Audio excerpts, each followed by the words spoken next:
Welcome, everyone.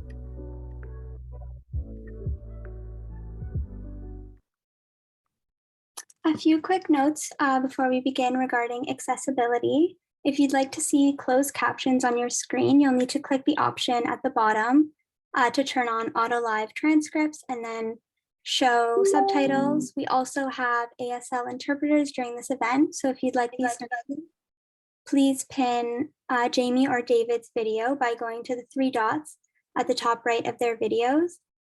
They're going to give you a wave now to let you know where they are. Our team will also be recording the installation night event for viewers who could not attend, and we'll make it available on our website. Next, our land acknowledgement. We'd like to acknowledge the land we stand upon. Toronto is in the Dish with One Spoon territory. The Dish with One Spoon is a treaty between the Anishinaabe, Mississaugas, and Haudenosaunee that bound them to share the territory and protect the land. Subsequent indigenous nations and peoples, Europeans, and all newcomers have been invited into this treaty in the spirit of peace, friendship, and respect.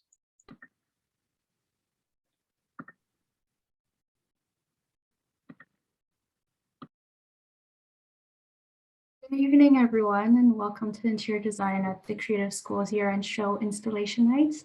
My name is Joey, and I'm the chair for this year's School of Interior Design year-end show. We're very, very excited to see all of our students' hard work that they've put into their installation proposals, and we'd like to give a warm virtual welcome to all of our guests and panelists tonight.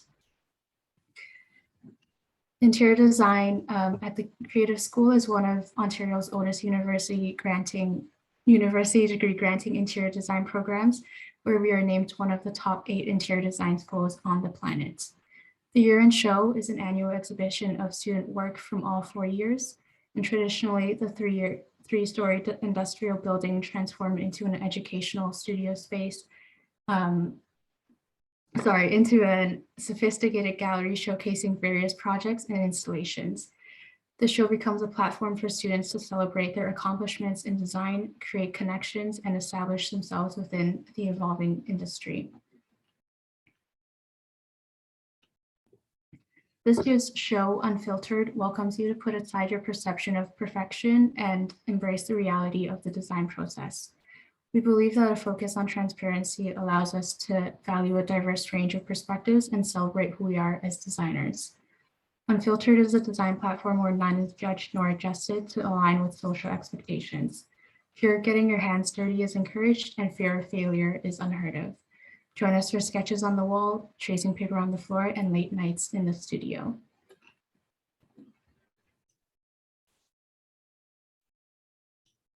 COVID-19 took all of us by storm as it reshaped what our normal is. Although destructive for many, in a more positive point of view, COVID-19 allowed our society to take a moment and realize many social, political, environmental issues that were taking place. The pandemic pushed our industry to rethink, reform, and reshape to a new normal. This year's installation night focuses on reconnecting with the community and creating a long-lasting impact on our current society while adapting to the new normal. Students are to take a sustainable approach to propose an installation idea that unites people while conforming to the current COVID-19 restrictions and creating a safe space for everyone to explore. These proposals, small or big, can be generated through ongoing research or a new narrative, creating intimate or public digital spaces that strengthen community during these odd times. Be creative and messy.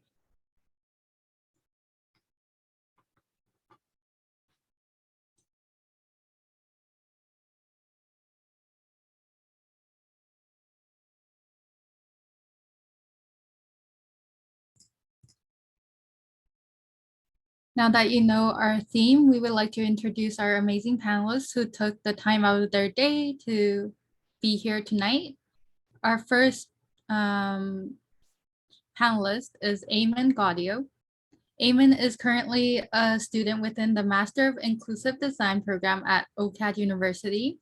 He is currently in the early stages of his major research project, Private Space, which is focusing on the role of gamification within the public and private space and examining how the implementations of play and playfulness within the daily life of adults could potentially lead to a more fulfilling life.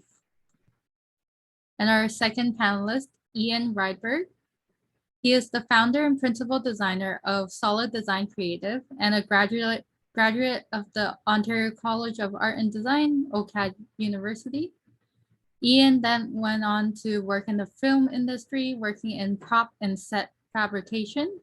He has built a reputation from his successful commercial portfolio, including restaurants, bars, offices, retail, and fitness, including La Carnita, Dilo, Sweet Jesus, Barrow, Pretty Ugly, and Paradise Theater, to name a few. And unfortunately, Kristen will not be able to join us tonight, so we will have two panelists critique her group. So let me welcome Ian and Eamon, and thank you for taking the time out of your evening to be with us and support our students group tonight. Tonight, we have 4 groups presenting their proposals. Each installation night group will have 10 minutes to present, and our team will also keep track of time and signal the group once the given time is up. After the presentations, we will allocate 15 minutes for critiques from our 2 lovely panelists. Now that all the introductions are over, we can get started with our first group, Echo of Toadstool by Madeline and Julia.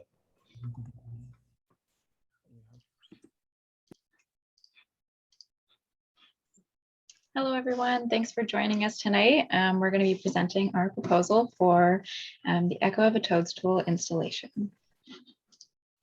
So we're going to take you through our agenda. So you're going to get to know a little bit about us, what was the brief you were given, our concept, where our site is, some precedents that we studied, some of our research, some sketches and renders that we put together, materials and textures, and our overall expenses.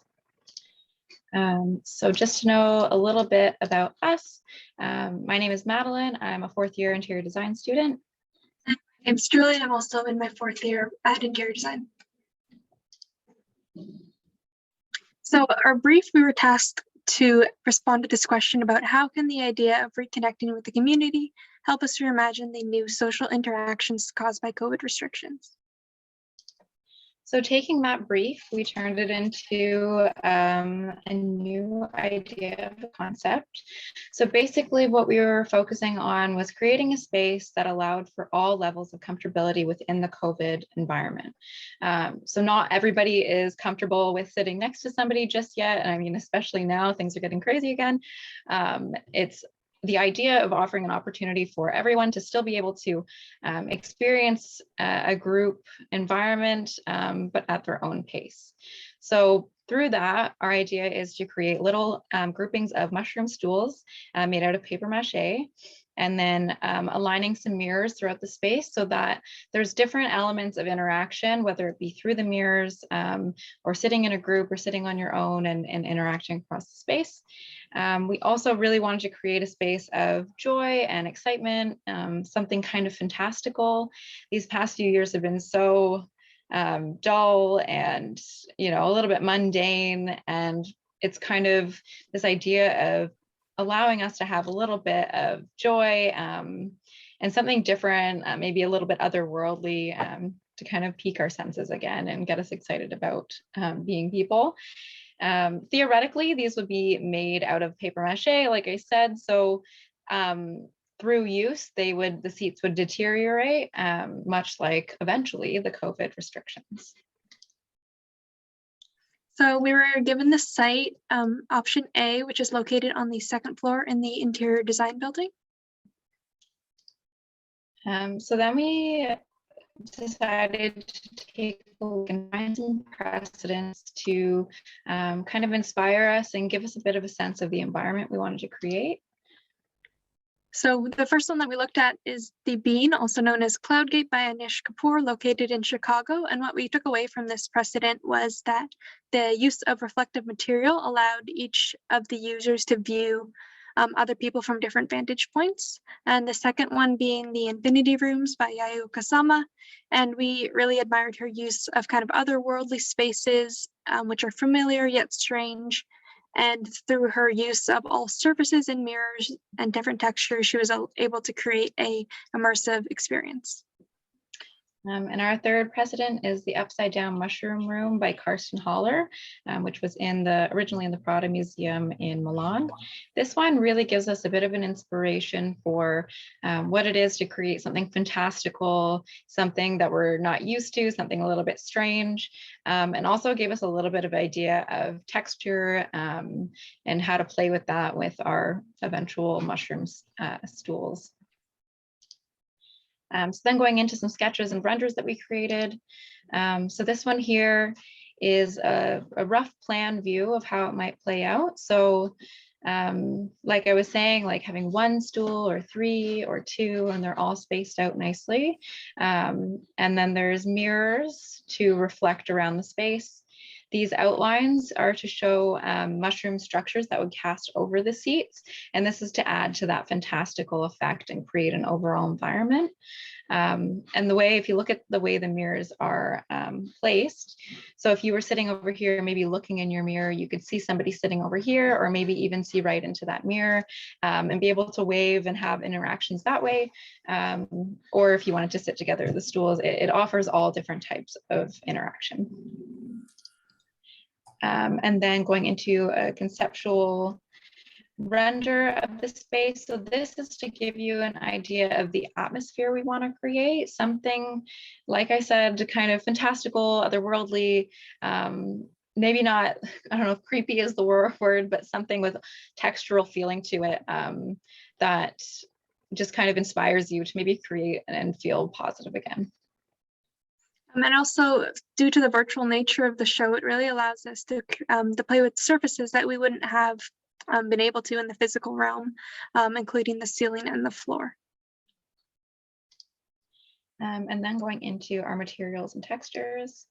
So paper mache and mirrors are the main textures within this space. Although it is a virtual space, something that we wanted to bring into the thinking is sustainability. So something like paper mache, we would use used newspapers or any kind of used paper product. And this would allow us to not have to, you wouldn't in reality have to buy it. And then, yeah, through that, it is this idea of being a sustainable project that wouldn't create a ton of waste. Also, like we said, with use, it would kind of deteriorate and be used throughout. And then the use of the mirrors is a chance for visitors to interact and reflect on themselves, as well as to interact with their fellow peers. We wanted to create the space with the roughness of paper mache and the smooth kind of sleek cleanliness of a mirror. Together, those are creating a texturally stimulating space. And also building off of kind of childhood memories of playing with paper mache, it also brings, again, this joyful, playful aspect back into our lives, but through a new digital format. And color palette was something we really wanted to consider in that as well. A major player and something cheery and playful and exciting is color. It can really affect how you feel. So we've picked all these kind of bright and exciting colors. And it also offers an opportunity for a bit of an experiment to see what colors people are drawn to depending on maybe their mood, their favorite color, or just what excites them the most. So that would be an interesting experiment to play out within this installation as well. And then just the expenses. So in nature of it being a virtual show, it's not too expensive, wouldn't have to buy any physical materials. Some potential expenses would be 3D models, model textures, V-Ray for Rhino. So overall it'd be around, you know, a max of $262. Yeah. Thank you so much for listening to our presentation, and we really look forward to hearing what you have to say.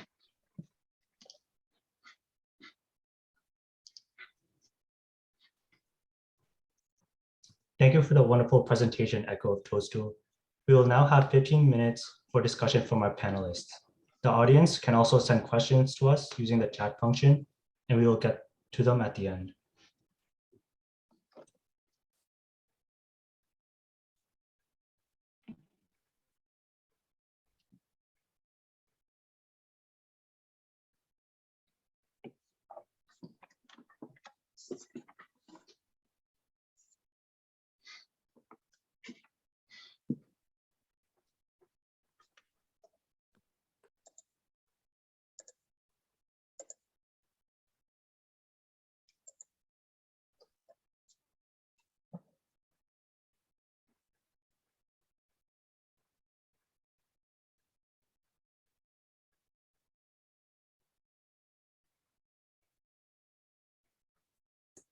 I guess I could just quickly start. I just had a quick clarifying question.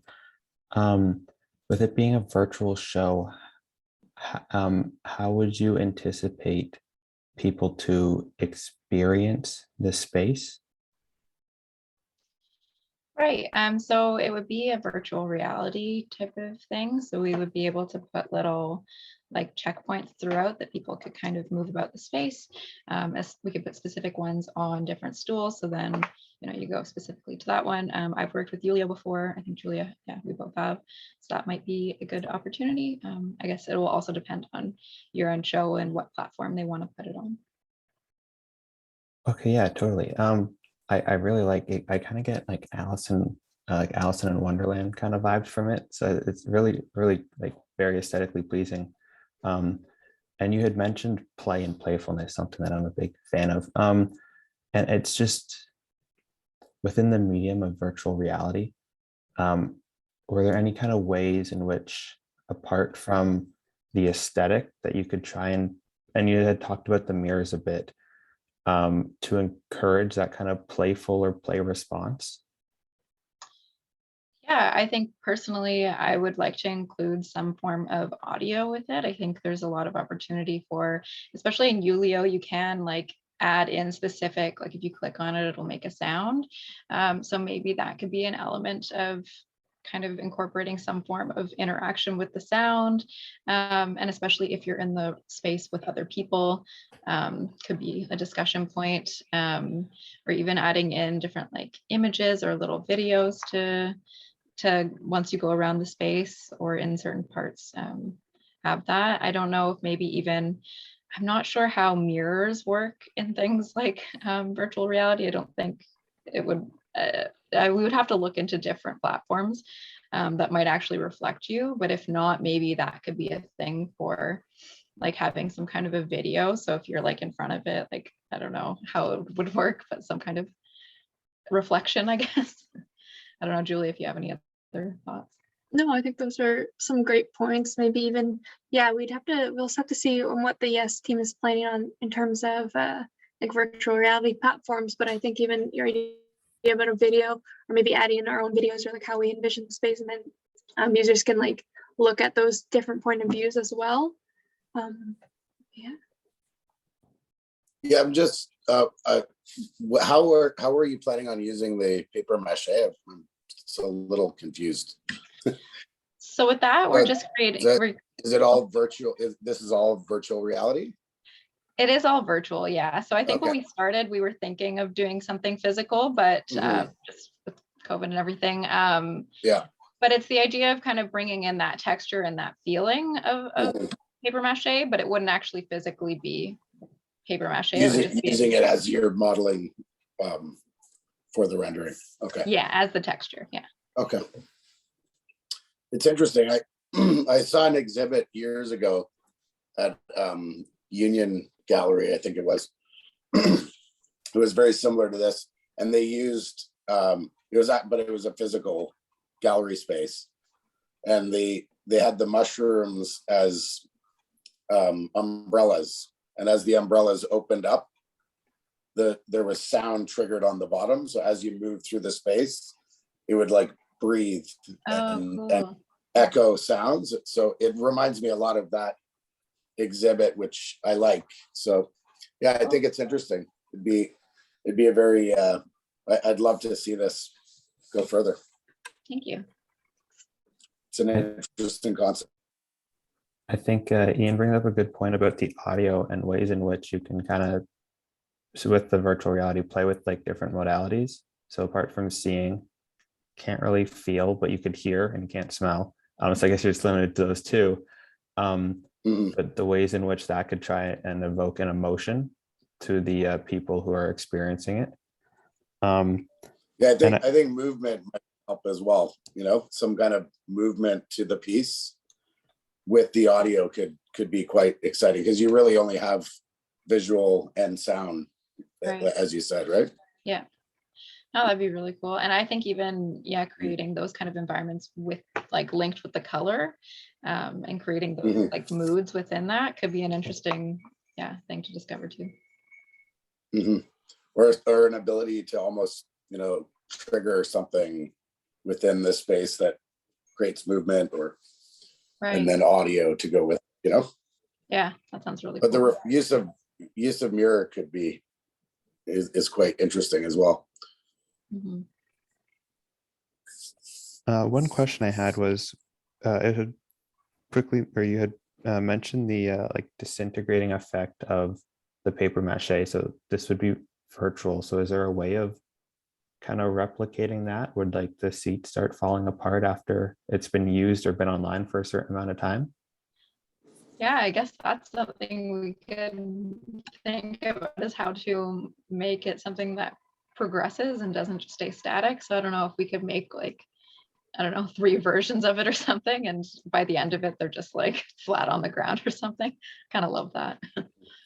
I was also thinking, as you're talking about incorporating other kind of medias, if we were able to like create a video that kind of shows the deterioration over time, like a time lapse of, sometimes they do have exhibits to see how the users have impacted the space. Yeah, I like that too. Yeah. Or even like allowing the user to impact the space on their end a little bit, whether it's to sit down and use and like disintegrate part of the stool a little bit, or to sweep away some of the stuff to help rebuild it. Could be a way of getting them a little more involved within the space. But I think there's a lot to play with there. Yeah, that sounds cool. Allow a natural patina to the to the space over time. Right. Thank you to our panelists for the feedback. Now we have some time for questions from the audience. Please raise your hand or use the chat function to ask a question to our presenters.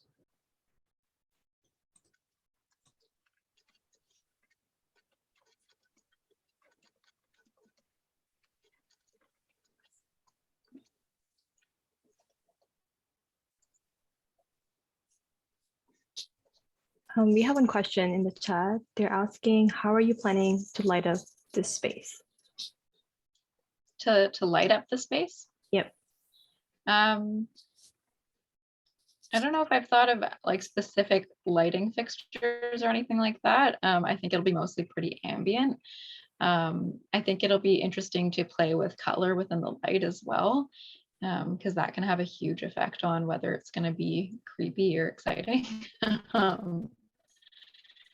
I don't know, Julia, if you have any other thoughts there. Yeah, I think, I guess now that it's virtual, we can really go for it. I think what I really always love seeing is kind of like glowing mushrooms, or like it really adds that like glow in the dark, or like even like a very moody lighting kind of adds that extra layer of whimsy, at least for me. So I think we could definitely experiment with that as well. Yeah, it's a great idea. That's definitely interesting. We have another question in the chat. They're asking, are you thinking of this as like a virtual reality or like a walkthrough video?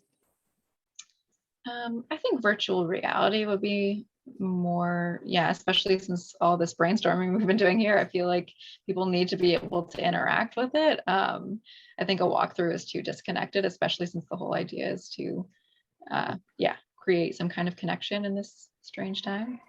For sure.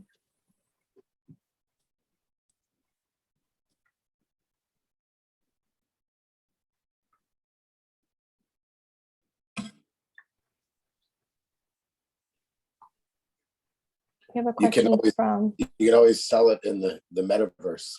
Oh yeah, the NFTs going. Yeah, you now have a market for this. We have one more question. We have one more question from Fiona. She's asking, how will you show some aspects of the sit space? Yeah, that's the next adventure. So far we've gotten pretty atmospheric. Yeah, I think we'll build out that particular part of the site. For me personally, I think it'd be kind of cool to have like, I don't know, this like mossy feeling kind of growing over the windows that are in that specific space on the second floor. I don't want it to feel too like, I don't know if the word's like, I don't want to say institutional, but anyway, I don't want it to feel too much like the school. I really want to, or like, I think we both want to kind of transform it into another space. So like, it'll have the bones of that space. And maybe we'll incorporate some of the light fixtures that would technically be there if it was done in person. But other than that, I don't know, I think transform it all the way. Yeah, I would also say like there's an opportunity to have like just the site we're assigned and then have it the space kind of bleed out into our kind of world. So it's kind of like that, again, that Alice in Wonderland feel where you're kind of going down the rabbit hole. So you're in the kind of a familiar space, but it's a little bit different. Yeah. That's so cool. I had a question personally. I just wanted to ask. There were 3 locations, so why did you go with this specific location? There was a hallway, and there was another one. I just wanted to know why you chose this location. I think personally, I just, oh, go ahead.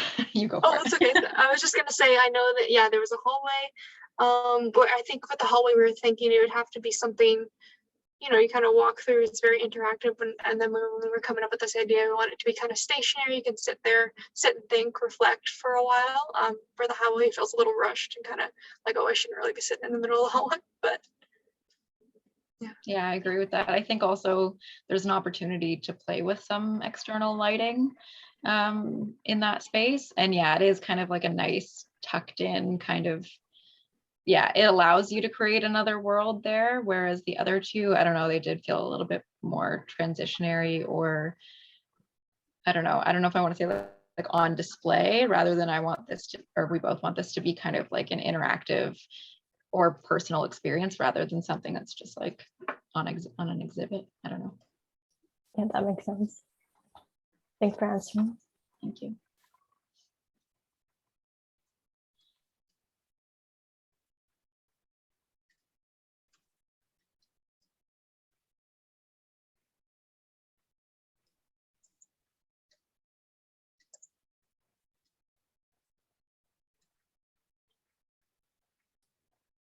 I think those are the only questions we have for now. Jack, you want to take it on? Thank you so much. thank you. Thank you for your comments, panelists and guests. We will now take a short 10-minute break and resume with the next group at 5:45. See everyone soon.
Welcome back, everyone. We are going to continue with the group presentations. So next up is Let's Take a Pause by Portia and Nico.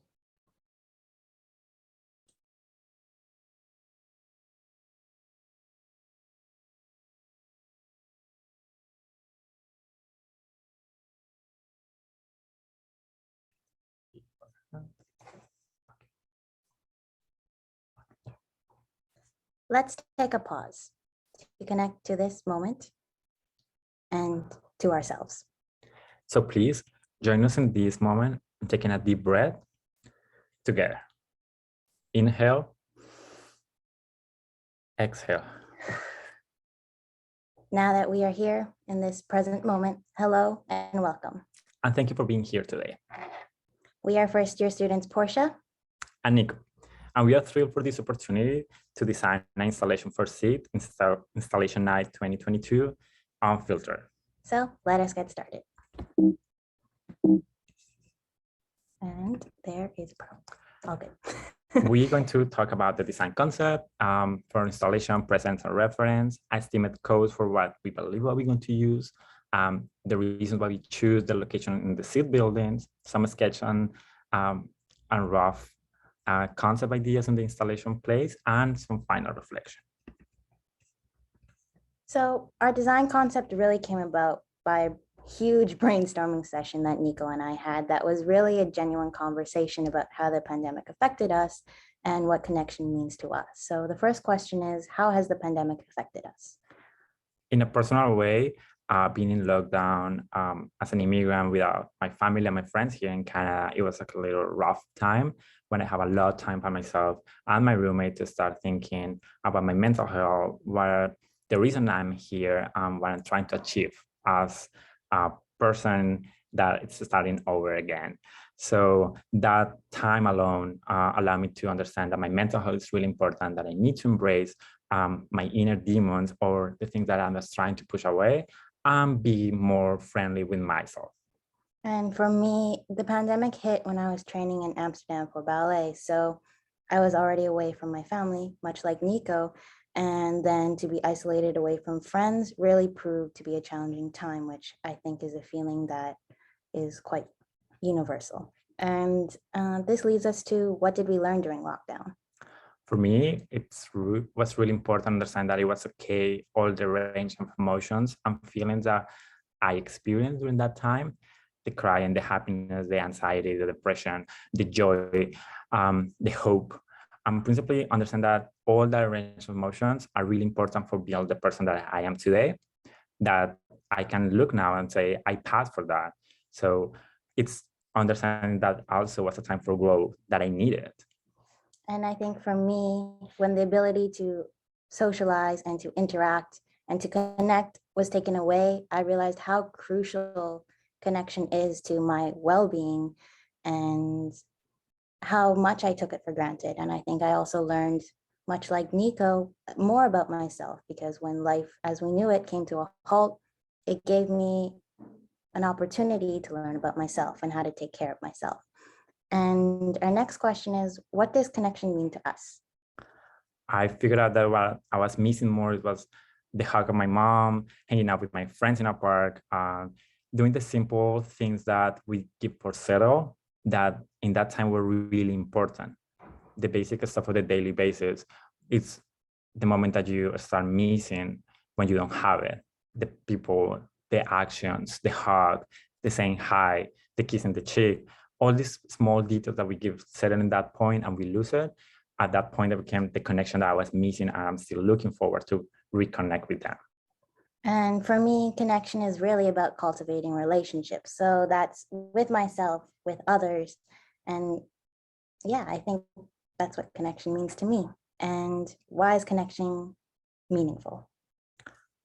I get to the point that we are not alone in this. Like the entire planet, the entire human race experienced a lockdown for the new era, for the time that we are now in the 21st century. We experience this together as a collective. And thinking on that, at the same time, we need to think that we grow as a human race. And at the time, we understand more about ourselves as individuals, and that way we're going to reconnect better as a society. Thinking that at the same time, I experience something that maybe my neighbor, my friend, my peers, my classmates, or my professors at the same time experience on their own personal way. And in that way, we're going to feel more connected and close to each other. And I think for me, connection is so important, again, to my well-being. And I think this is for everyone. Makes me feel really happy and makes me feel loved. And in that same sense, reciprocating that love to other people and being able to express myself and seeing what other people are like, how they express themselves. And I think this brings a lot of great joy and interest to life. And lastly, how do we connect? And this is where our design idea really came from. And Nico and I discovered that we really believe you first have to be present, and this allows you to connect to yourself. And when you are authentically connected to yourself, you're then deeply able to have connection with others. And this brings us to the concept. We start continue with this conversation, like what were we missing in that time? What were the space that we were looking forward to going back, or that feeling or sensation that we were looking forward during that lockdown? What people were there, what we were doing. And that inspires, again, going back to our life and talking to start about the Zen garden, the connection that we get with this element. And yeah, so why a Zen garden? Our installation is based off of a Zen garden. And this came about for me because, well, my heritage is Asian. And when I was little, I had a little garden in my backyard, and it had a little stone pagoda and, you know, little ponds. And this visual image, even thinking about it right now, really brings me a sense of serenity and inner calm, and I feel present. And I think, yeah, this image from my childhood and reminds me of being a child. And when we're little, it's easier for us to be present and to be connected to ourselves. And for Nico? For me, it was being in my great-grandmother's house back in Colombia, playing with my cousins. And at that time was a huge garden, but now it's a small place just with flowers inside the house. That was my happy place, that I really want to feel that security of being there with my loved ones, and that we were just having fun. So we wanted to create a space that invites you to also do the same. In terms of our budget, here we have some softwares listed that are free for students that we plan to use for the rendering and the animation, all virtual and 3D. We estimate about $90 for additional budget for extra 3D assets and audio rights. Getting more specifically about the installation, like what we plan for the virtual experience, we choose the location C that is on the 3rd floor of the SEED building, mainly for 4 reasons. It's one of the biggest ones. 3 also is on the back of the building. So we have 3 huge windows that we want to use as part of the lighting concept. At the same time, we want to intervene with the elements characteristic from the Zen garden, as the bonsai, the ivy in the walls. Then in this case, it's going to be a brick wall, really characteristic for the SEED building. Entire pond with a Shishidoshi fountain, a stone pagoda, and some surprises about the lighting that we want to develop. Yeah, I think with the lighting, we wanted to create some atmospheric animation to enhance the serene experience. And because it is a virtual event, we know that it can't be exactly as immersive as we may have liked if it were in person.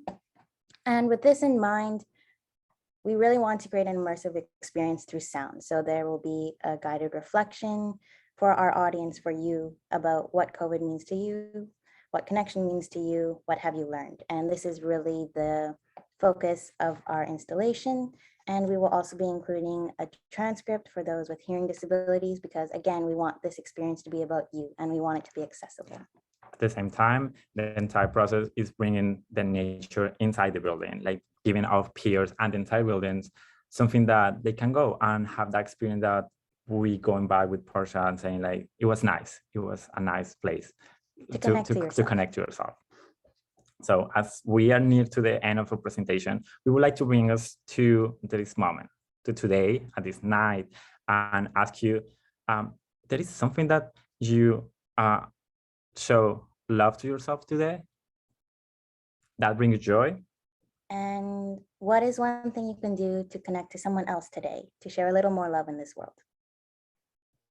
Thank you so much for your time and for being here with us on this amazing project that we are spending so much passion from ourselves, and that we are really looking forward to connect with yours. And have a beautiful rest of your night. And we look forward to the questions that are about to come. Thank you.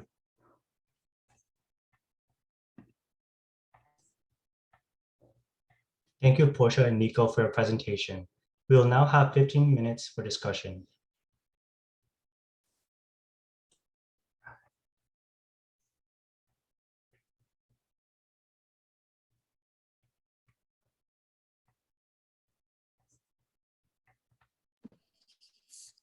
So just for clarity, again, a completely virtual experience. Yes. So again, are we thinking virtual reality, or is it a walkthrough? How are you? Yeah. How do you want to show it? I guess. Maybe if I share my screen again. Sorry, 1 second. Just to allow that for that immersive, I just want to understand a little further. Yes. So we're planning to, when you click on the link within the Installation Night website, it will take you to a view of the space, and it will be again from one viewpoint where the figures in the sketch are standing, and you will be able to see all the elements and the animation. And then again, the focus of our installation is really on sound, because that's something that can, although virtual, encapsulate you in an immersive experience. And that will be through the guided reflection as well as some like atmospheric sound, I guess you could say. So like water. Exactly. Okay. When it comes to that guided experience, would that be an individual aspect, or would there be a way of doing it with others? We designed this one as being more personal, in the same way, like the question that we going to do in the background, also with the lighting and the atmosphere that we are creating, is more like a personal recognition about that moment that you at the same time are reconnected with someone else. So the question will be more like a personal approach.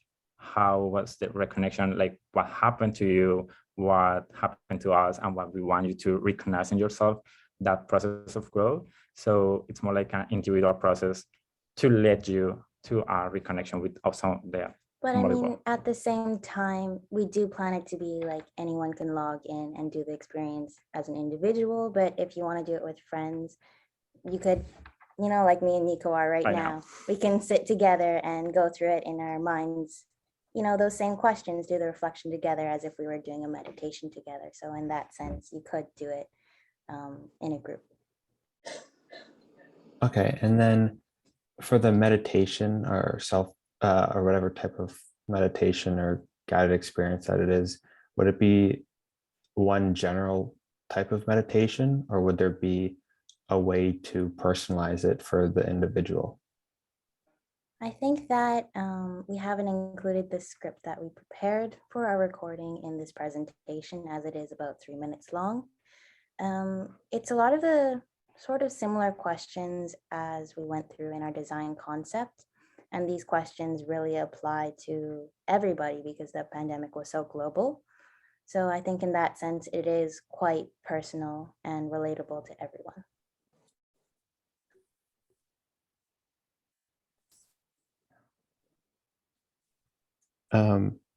I'll just keep on going with some questions. So you had mentioned the audio aspect, right? And now, and you had also mentioned like some accessibility aspects as well. Would there be a way to incorporate visual representation of audio within the experience? Are you talking about a transcript? Because we do plan to include. So yeah, there's like the transcript where it'd be like the written stuff. But for example, if you were to have like a closed caption type, or the like if you have like, let's say, fish or birds in that experience, right? You would hear the chirping and stuff like that. Are there ways which you can visually show that as well to the people? For example, it could maybe for a fish, it wouldn't just be seeing a fish, but it would be showing ripples on water. Some other ways just to send like the communication that something else is happening here, apart from just that one channel of audio.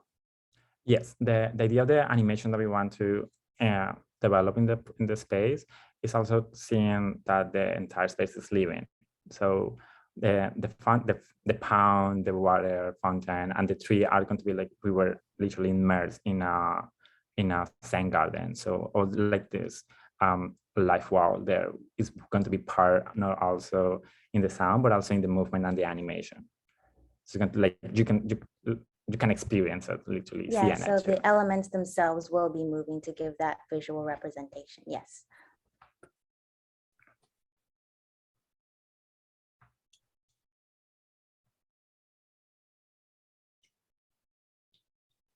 Thank you to our panelists for the feedback. Now we have some time for questions from the audience. Feel free to raise your hand or use the chat function to ask a question to our presenters.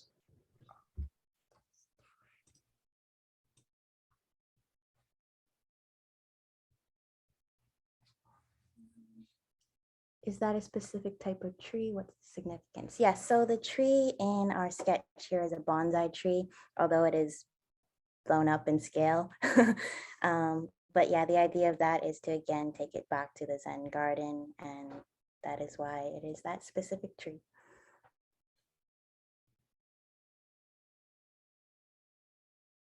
That's back.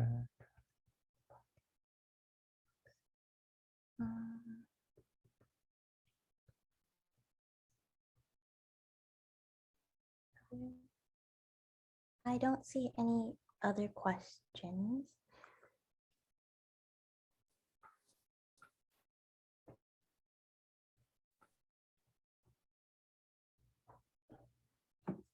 How are you planning to make this an immersive experience besides the sound? I mean, I guess this is a bit of a tough question because it is completely virtual. It is going to be, again, a 3D reality. Unfortunately, there's not that much, I guess, we can do to create an immersive experience. That's why we do have a lot of focus on the sound. Again, there will be some animation in it, and our hope is that through the 3D renderings and animation, you will at least get the visual virtually of being in a Zen garden. Do you have anything to add? Yeah, the experience that we are looking for, it's part of that connection with what you are hearing and what you are seeing also, but not just limited to this kind of sense. It's also how you are seeing on the screen, giving you the chance just to relay of any of this, or the sense that you can see and experience. The hearing of the background, what we're going to start asking, the pause that is going to be included there, and seeing, I imagine that you are literally in front of this huge tree on the third floor on the seed building. So it's part of that situation when you are there. Like we want to create that feeling and that atmosphere.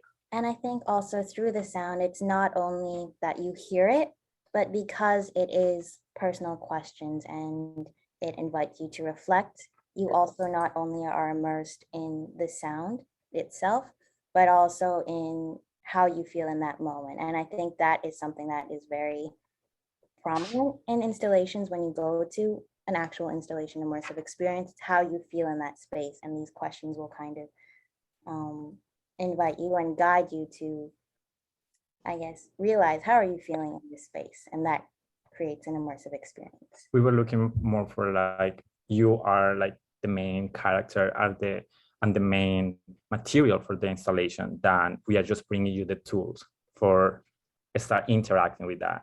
We are just giving you the space and the mood so you can create your own experience.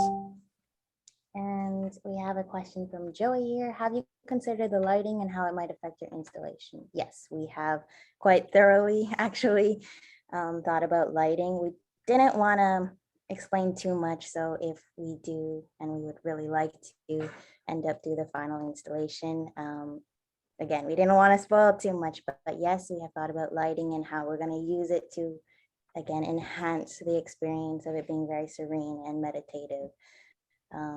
There are a couple different elements of lighting that we plan to create animation for.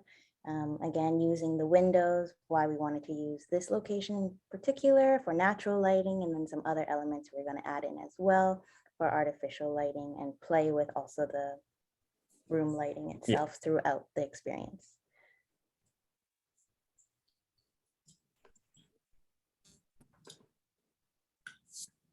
Awesome. Thank you, panelists and guests. We will now move on to the next group. Luminosity, take it away.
Hi everyone. Sorry, we're just having some technical difficulties with sharing our videos.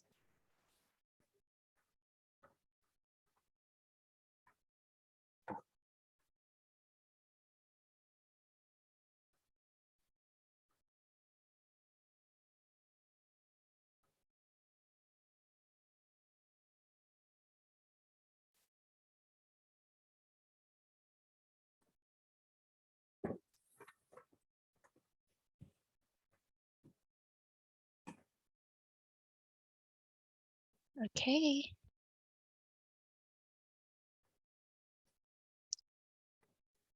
All right, I guess we'll start now. Hi everyone, I'm Jacqueline. Hi, I'm Pansy. And I'm Tam, and our group is called Luminosity. And today we are going to be presenting to you our project called Digital Print.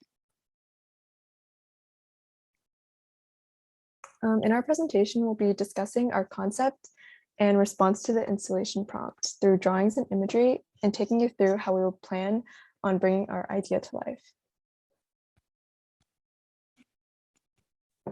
This year's installation night prompt asks the following questions. How can the idea of reconnecting with the community help us reimagine the new social interaction caused by COVID-19 restrictions? And could we find innovative ways to apply design thinking and human-centric design principles to help smooth sailing of everyday lifestyle, as well as help mitigate social pressure? So since March of 2020, we've all experienced a drastic change in the way we work, go to school, and socialize with others. Pansy, Tam, and I are in our 4th year of studying at the School of Interior Design, so we've been super lucky to have a year and a half of in-person learning. During that time, we've had our fair share of celebrating birthdays in the studio and falling asleep at our desks after an all-nighter. For many students, SID isn't just a place to learn about interior design, but somewhere to hang out with friends and just feel the sense of community in the studio. But with classes being virtual for the past year and a half, a lot of students are missing out on this experience and sense of community, as it's become much more difficult to connect with peers and professors. The aim of Digital Footprint is to address the loneliness and isolation caused by COVID-19 restrictions. The installation invites viewers to enter into a tunnel of moving lights, each representing someone passing by the front of the school. Based on collected data, the illuminated footprints mimic the movement outside the School of Interior Design, reminding viewers that they are not alone. So this mood board over here is showing the general atmosphere and the materiality that we want to use within the space. So we were inspired by these tunnels and these walkways because we're given the 3rd floor hallway of the School of Interior Design. And so we wanted these semi-transparent colors match with these warm tone lights to create a really comfortable environment. And with these semi-transparent or transparent barriers, it's similar to how our current situation with COVID has been for this past couple years. And we also wanted these lights to show the movement with the people in the space. So, and lastly, with these tunnels, we wanted it to be a useful space to direct traffic within the 3rd floor of the School of Interior Design. So we're thinking of creating a pathway within the hallway so that it can feel like it has a presence of Toronto's community by integrating it with footsteps outside, but inside the School of Interior Design. So the light would flicker as the passerby walks through the tunnel or space or hallway with the organic inner shell. So using these surfaces of the pathway, smaller clusters of lights would make the footprint, or larger clusters would gather to represent people or animals walking by. Our group will be using video and audio recordings to observe and collect data about the activity in front of the entrance of the school. Types of information that we're interested in collecting is the types of people or animals passing by, their pace of travel, and sounds of the street. During the early morning and night, when there are fewer pedestrians, the installation will reflect a slower and more calm atmosphere, while during busier times, like between noon and evening, it will reflect a faster, more active atmosphere. So here's the location that we picked inside of the School of Interior Design for our installation. We picked the space so that we could have a path that students or visitors use to walk by casually. So our installation is intended to be a walkthrough towards each end of the hallway, but since we can't physically be there, we're thinking of making a virtual video walkthrough that would incorporate the footprints and sounds from the data we collect. So the main materials that we intend to use are fiber optic lights and also translucent fabrics. We felt that the fiber optic lights are small enough to see, but it still gives the effect that we want and will be useful to accurately create the clusters. And we are also using the translucent fabrics so that it would be able to combine with the fiber optic lights to help create an organic look to the design. And the structure of the tunnel would be more organic since the fabric would be easier to manipulate. And our intention with this is to create the sense of movement.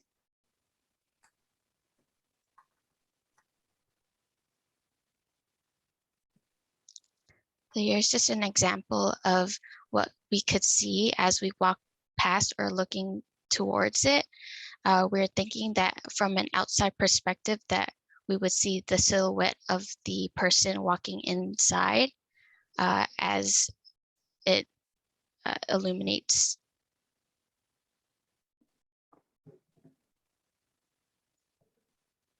So with this render over here, we wanted to show this quick render of how we were thinking the space would look like. So it would be a darker ambiance with these clutters of lights on the fabric to show the footsteps of our research.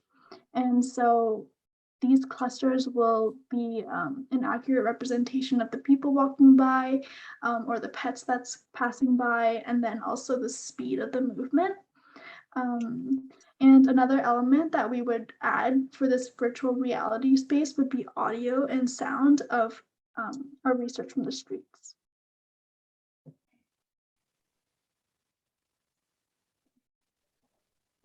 And some of the softwares that we're going to be using will be Blender, Photoshop, and Adobe Premiere Pro. With our installation being completely virtual now, we are able to create more intricate movements with 3D software such as Blender. And using Blender as our main software that we'll be using, we can show the movement of the lights from one location to another. And we're planning to have hotspots within Ulio to make it seem as if people can choose their steps and choose the direction and go towards the end of the tunnel of our design. Thank you everyone for listening to our presentation, and we welcome feedback and questions. Thank you. Thank you, Jacqueline, Tim, and Pansy. Awesome presentation. We will now have 15 minutes for discussion.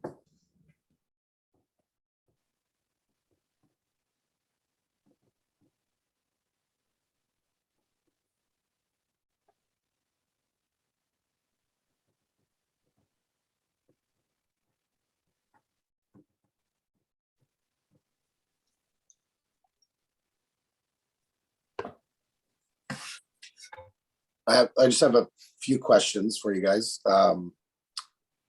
One, could you explain the shell a little bit more in terms of, is the idea to create the box? And I guess one of my questions is, if you're doing this completely digitally, you have zero restrictions, right? Mm-hmm. So one of the questions is the materiality that you're choosing, one being fabric, one being fiber optic. How are you utilizing those materials, or are you just using them again digitally as a reference to achieve this sense of movement?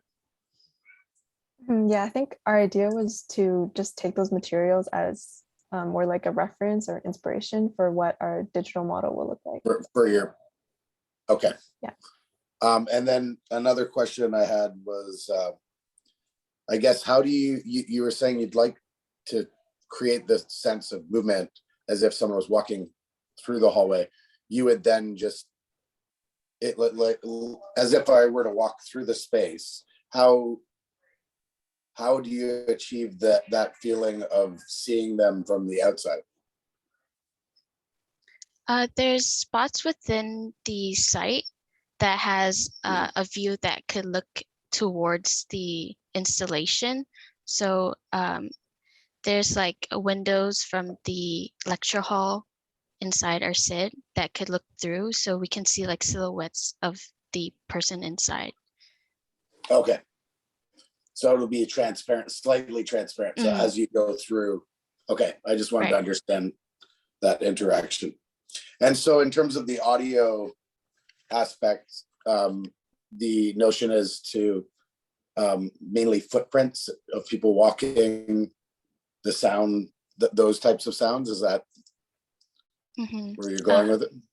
Yeah, we're planning to collect data of or recordings of different times of the day to just grasp what kinds of things pass by in front of our school and try to integrate those sounds into our installation.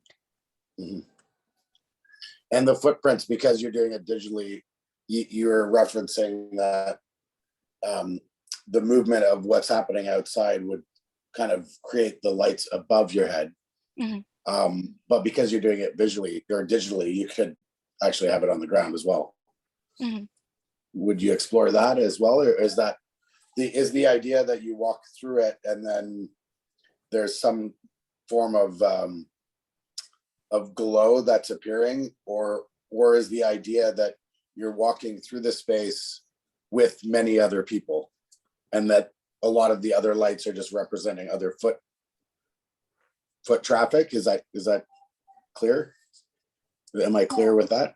Is that where you guys are going? Be able to feel as if you're walking in the space with other people. So this light will kind of give that sense of like community and kind of how the Toronto city, like how many people walk by our school. Mm-hmm. So the sense that you'd be walking with other people. So the lights would represent all of those other people as you're kind of walking through the space, correct? Okay.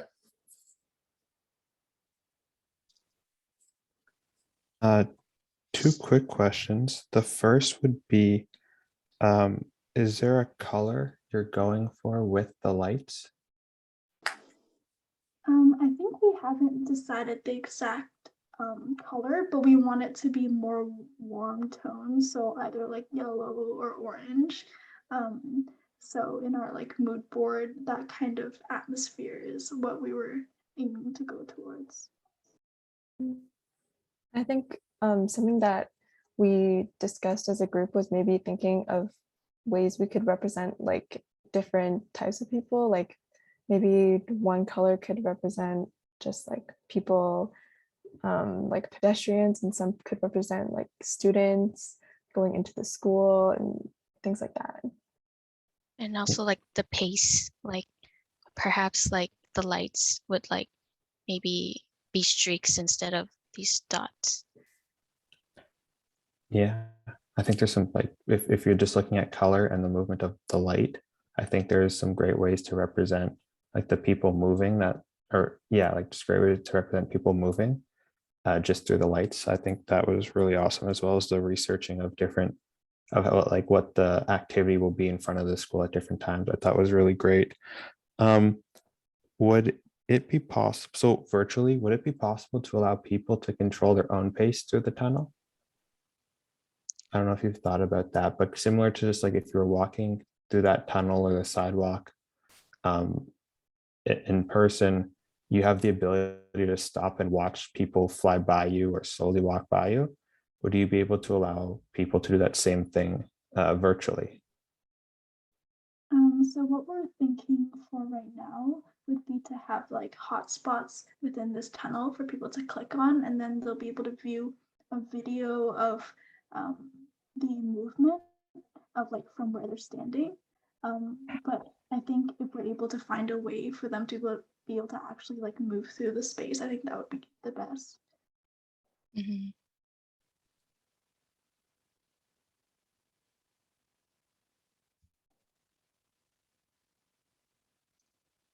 It could be interesting if you play with even the notion of like cyclists going by as well. Right.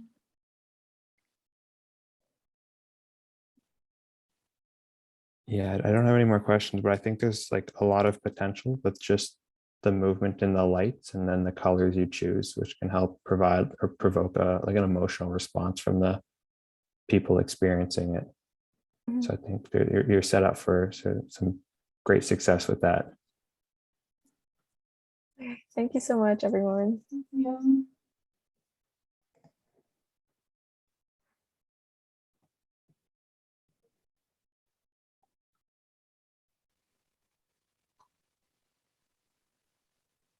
Oh, we have some questions in the chat we can answer. So Jenna asks, do the different surfaces have different meanings, like the floor, ceiling, and wall? So we were thinking that the floor, ceiling, and wall would act as one surface, so would kind of move from the ceiling and then to the wall, so it's continuous. So the footsteps could like continue from the wall, and then next could be to the floor, and then back to the next wall. So it would be one flat surface that's curved into this tunnel.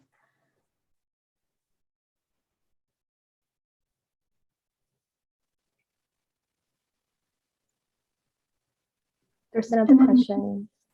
Yeah. Sorry, Are go we ahead. planning to collect data manually or digitally?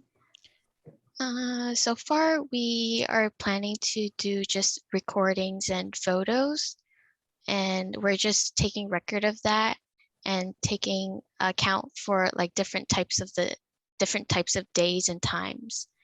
So Yeah, we're planning to do this in person, hopefully.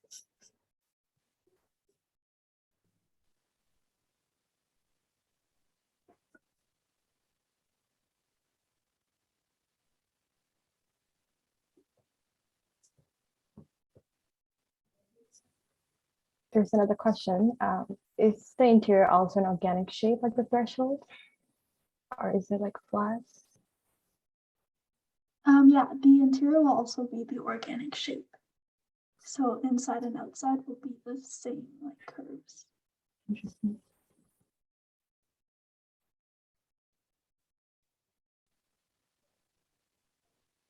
Yeah, I think those are the questions we have for you today.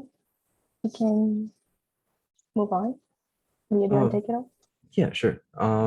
Yeah, so thank you, panelists and the guests. We will now take a short 10-minute break and resume with the next group at around 6:35. See everyone soon.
Welcome back, everyone.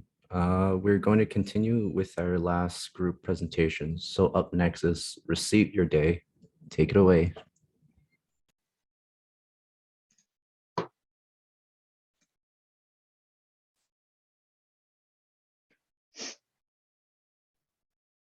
Hello, everyone. I'm Shuning. And I am Sulei Huang. We are the third-year student in the interior design, and we are honored to be here to present our proposal. And the title of our project is Receive Your Day. Okay. So we divided this whole presentation into 4 main sections: so project setup, primary study, design and modeling, and the budget and technology. After the pandemic, our connection to the world becomes singular. And the only thing that reminds me I'm still connected to the outside world is the various receipts I receive every day, such as from the takeout, the online shopping, which represent our replenishment.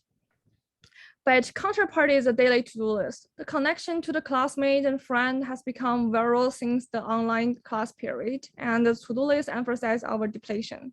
Depletion and the replenishment, 2 keywords that become the foundation on which our entire project was built. So based on the basis of the project we just mentioned, we conduct a series of preliminary study. First, we refer along online shopping data provided by Statistics Canada during COVID-19 pandemic to cooperate our concept. According to the data, the number of online purchases doubled during the pandemic. So this data also emphasized our connection to the outside world through the online, and how the outside world replenished us. And with the replenishment in the place, we turned our attention to the depletion part. Using Instagram as the platform, and we create a hashtag with same name of our project to collect from our SID students their to-do list from this semester. And as you can see on the page, we show some of what we collected. So for this project, we look reference from Japanese designer Yayoi Kazuma's project, the obligation room. This design uses a white room as a canvas to encourage visitor to put colorful dots on the space. And we look at the element of space as canvas, and the visitor participate in this design. Okay. So following up on our procedure of the depletion and replenishment, we began to visualize the information we collected. Can you go to the next page, Soleil? Okay. So the receipt was presented in the form of yellow receipt, and we also present the to-do list to be done as white receipt and attach a specific value to each item according to its importance.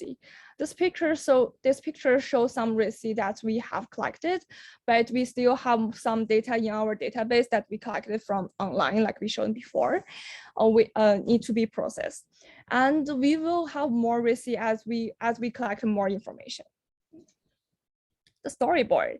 So in this case, we are using the storyboard to explain our concept. As shown in the sketch, the image shows the person and the passive process of the change. We use the blue bar as zero symbol to visualize how the person changed in the process of the replenishment and depletion, emphasizing the passive nature of this change. At the moment, we are maintaining this part in a form of comic. But in the next design development, we will enrich it to a story and show the form of video animation. So based on the concept and the choice of school site, we choose to choose the open classroom on the third floor of SID building, room 313. And we choose this space first because of its circulation. So in this place, we would define the routes of audience in the space according to the demand.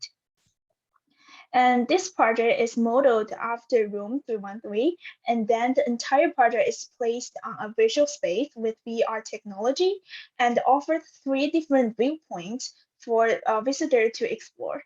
The whole space is filled with receipts of different colors, include the furniture and decoration in the space. and the receipts are used as a visual media to explore in a quantifiable way the passive state that people are in at this particular moment, replenishment and depletion. So following our design idea, we create a 3 specific perspective corresponding to different scenario context. A tour route was formed. And here is the rendering we have done so far. We correspond to different function in the space with different kind of combination type of receipt. This is the viewpoint A, and here is the viewpoint B and C. Okay, so regarding the budget and technology of this project, there are no additional technology requirement or budget at this moment since it is the implementation of through the virtual reality. However, if there are any changes in the presentation format, the budget may be changed in the future. Okay. Thank you all for watching. And finally, we have organized the whole list of things that in this proposals in the receipt as well. So we can see this receipt is all the yes stuff. And I hope you like it. Thank you. Thank you for your presentation, Sue and Shunning. We will now open up the room for 15 minutes discussion.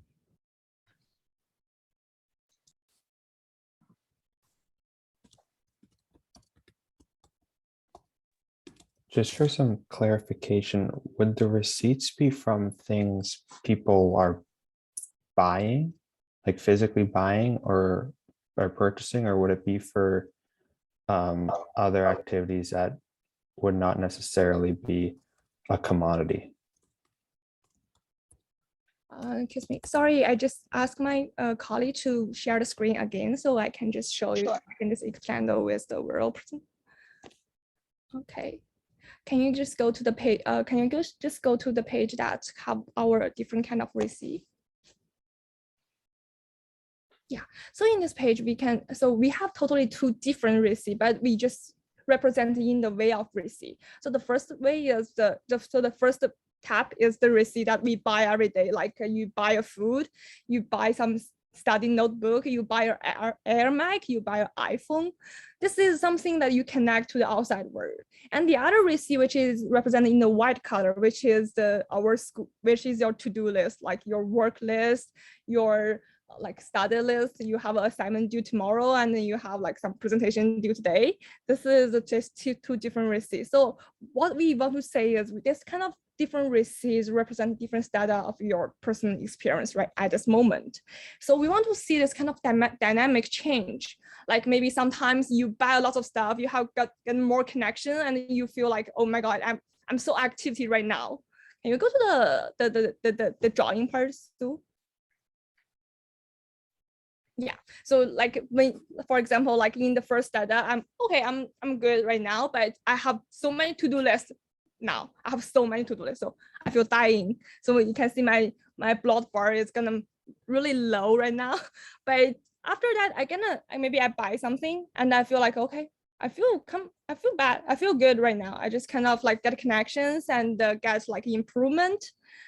Yeah, and so this is what we want to say. We want to try to create this kind of dynamic status that we are a person, but we are a person, but we are kind of in a passive. We kind of in a passive like status right now. Did that answer your question? Yeah. So I just to make sure I got it. So the replenishment receipt, that would be what like that would be whatever the person views as a replenishment, right? Yeah. Okay, it could be like whatever type of thing. Whatever. Okay, yeah, I get that now. Okay, thank you. I guess different person has different like opinion about this kind of word. So we are trying to not like specific the words meanings, but because we are trying to collect data from the public. Right, okay, yeah. So it's not necessarily physical goods necessarily. Yeah, it's not necessarily like a physical goods, but if you buy something online, you buy something like maybe I don't know something virally, but it's still counting in this data. Okay. So it is also physical goods. That's what you're saying. Okay.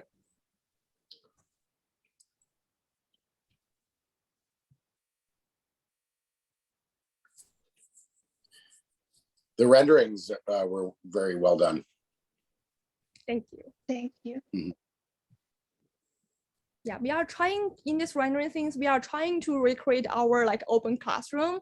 So we have our architecture models in this shelf. It's my model and Sue's models we are building in our studio course, and the other we have our draft board, which is like we drawing all the times. So we are trying to recreate this kind of real status because we are living in this kind of situation. So we don't want to like build a house that doesn't belong to anyone else. Mm-hmm. I'm wondering for like engagement wise, would it be possible for people to put in their type of receipts? So basically because at the beginning we thought we can do it physically, so we want to open this kind of position for people, but now like we realize that we do this virtual reality. So can you go to the next rendering? Yeah, next rendering. So we do like next one. Sorry. So we do like collect data from the public. We open an Instagram account and then we ask people to share their to-do list, their receipt with us. So we collect this kind of information and then we recreate this in our format.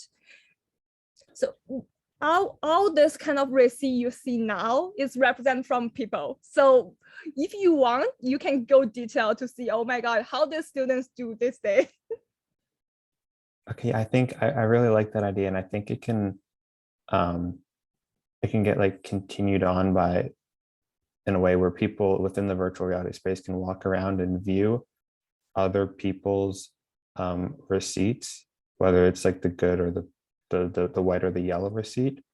And there may be an avenue to take where it can help people can go to the yellow receipts and find activities, whether that's the buying of something or a consumption activity that was restorative in nature, and it can kind of be like a jumping off point for them to kind of get an idea of what they could do within their own life to get a receipt, and then kind of continue the cycle of putting in receipts. So I think that's really great. It also kind of reminded me of a game called Kind Words, in which it's about getting like the game was about writing letters to people, and you won't ever know if the person read the letter or not. And in the same way, and then you'll receive letters and you don't know who it's from and you can't respond. But the whole kind of idea that you're able to inspire people or have a positive impact on somebody, like anonymously, I guess, can kind of be translated, I think, really well into what you're proposed here with like allowing people within a VR space to interact and kind of get snippets into people's lives and then take that, reflect, and then move forward. So I think that's a great concept. Thank you. And we are trying to add more in this rendering things because I think, yeah, because your explanation is really inspired us. And because the reason why we show this angle of the computer screen is like we have three different viewpoints when we show the virtual reality to the public. So the first view is like the overview. They see the house, they see this, the overview, they see this classroom. They will feel like, oh my God, so many white and only little yellow. But they don't feel like anything like what we're trying to say, the stronger opening. But when we come to the final viewpoint, which is the screen one, we're gonna use the receipt to make a person in the screen. They will know that the receipt all this receipt we mentioned is just become a person right now. This is what we're trying to do in the future, but now this day, because we still need more data, more receipt. Yeah. Would you be able to allow the viewer to click on a receipt and know whose receipt that was? I don't. Is that I think I will allow people to collect the receipt and to see the detail in the receipt, but they won't know who read this receipt is. I think I'm just trying to, yeah, because I opened this this thing to the public, and I want to try to protect their privacy in this case. Yeah, Thank you. makes sense.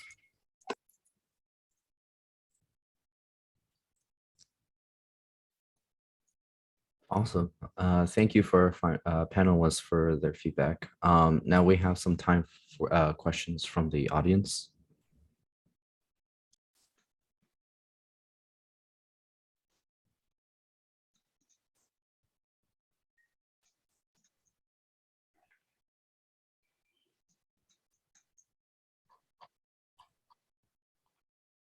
Is there? Are we just reading the chat, or is there anyone gonna read the chat? Hi, I can read it. Sorry. So we do have a few questions actually. So Anne asked, how do you think your proposal addresses the idea of consumption and consumerism?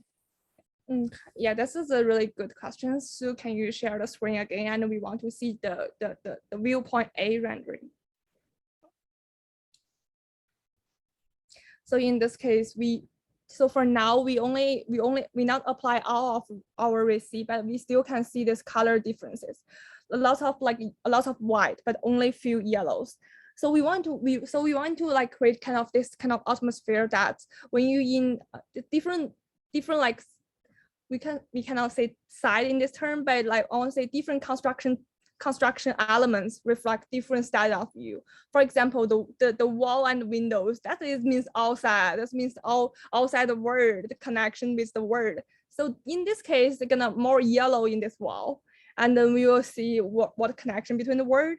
But the bookshelves and the table and the screen, this is kind of like our working place. So it's gonna have more white and which represent our stressful working status. This is what we're trying to identify this kind of things, this kind of like different status. And in terms of you say the consumption and the consumerize, I'm not sure I understand it correctly, but what we're trying to do is we can compare these two different status by the color and by the quantity of this receipt, and to see the status change. And the status is representing each of us. Yeah, just like our sketch drawings, but yeah. Thank you for answering that. I think you answered two questions in one. That's great. There's another question from Billy. Will we be able to walk through the space on our own pace, or will there be specific hotspots to highlight certain receipts? So can you go to the one period that have this hotspot? Oh, before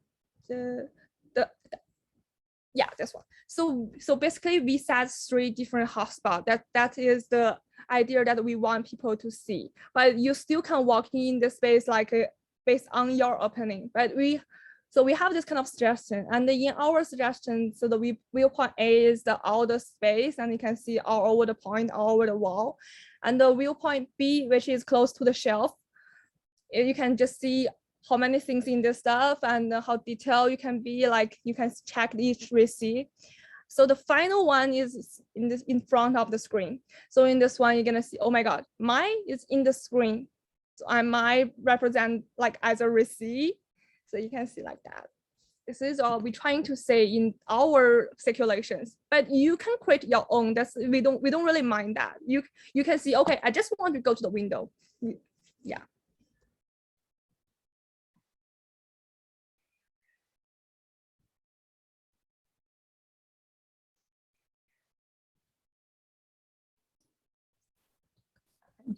Yeah, that sounds interesting. Thank you for answering those, and great job. I think those are the only questions we have. So sorry, I think there is one more question. Like, is there a particular pattern the receipt would be spread, or is completely random? Sorry, I just read it for you. Okay. Go ahead. Okay, so basically it's completely random. Me and Sue, we are trying. When we finish create our receipt, we don't know who made this receipt. We don't know who read this receipt. So we are trying to just put the receipt in our testers, and then we just cover the tester in the modeling. So we don't really know which one is going to where. Yeah.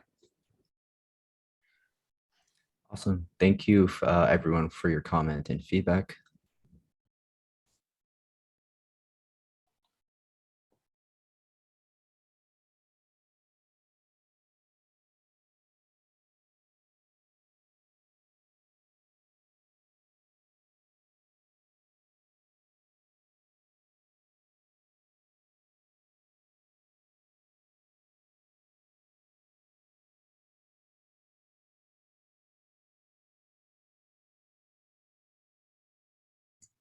So now we'll be doing our closing remarks. So Ugo, if you'd like to take it. Yes, well, that brings us to the end of installation night. I hope you all enjoy listening to the group's proposals as much as we did. Great job to our installation groups on putting together such an amazing proposals. We will be choosing 3 groups to move forward based on your proposals and panelist critiques tonight for the opportunity to be showcased in our show in May. Everyone did a wonderful job, so this will be a tough decision to make. Winners will be announced on our Instagram, so keep an eye out for the announcement. We would also like to thank everyone for attending our event tonight and making it such a success. Thank you again to all panelists for taking the time out of your schedules to give our installation groups your feedback. To end off our night, we would like to mention our year-end show, Unfiltered, once more, where we welcome you to put aside your perception of perfection and embrace the reality of the design process, as we believe that a focus on transparency allows us to value diverse perspectives and celebrate who we are as designers. The show in May will consist of keynote speakers, a virtual networking event, merch sales, and a student work gallery, so stay tuned. The recording of our event will be published on our website, and to stay updated on what we are planning for this year, follow us on our Instagram and check out our website link into the chat. We will leave the room open for a few moments if anyone would like to exchange contact information. And again, thank you all again, everyone. Have a great rest of your night and happy holidays.